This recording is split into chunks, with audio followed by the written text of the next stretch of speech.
मनुष्य को अच्छे बुरे कर्मों का परिणाम कैसे प्राप्त होता है? जब जीव जैसे जैसे प्राणी की योनि में जाता है और जो वो कर्म करता है वो सब मन के अंदर मेमोरी जैसे छप जाते हैं। इसलिए मनुष्य के दोनों हाथों में अगला पिछला भविष्य का पता चलता है। एक वो जो क्या करेगा, दूसरा क्या भोगेगा। यही सब माया है। और आप जान गए होंगे कि माया का भेद भी यही है, जिसमें व्यक्ति उलझा रहता है। कर्म मनुष्य इंद्रियों से करता है, इंद्रियों के माध्यम से ही दूसरे लोगों को देखता है या उनकी बातें सुनता है या किसी के कारण भोगता है।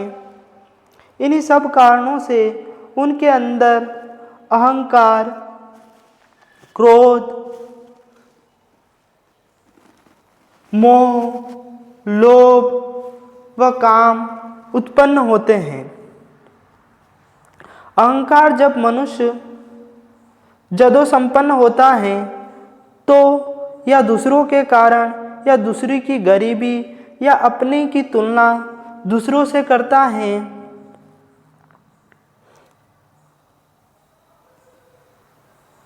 तो अहंकार उसके अंदर उत्पन्न होता है और अहंकार इंसान के पतन का कारण है।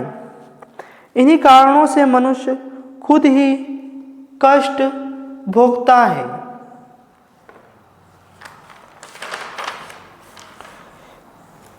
ये सभी विकार उसे इस बात का एहसास दिलाते हैं कि मेरे हिसाब से वो नहीं चल रहा और व्यक्ति दूसरों को कष्ट पहुंचाता है।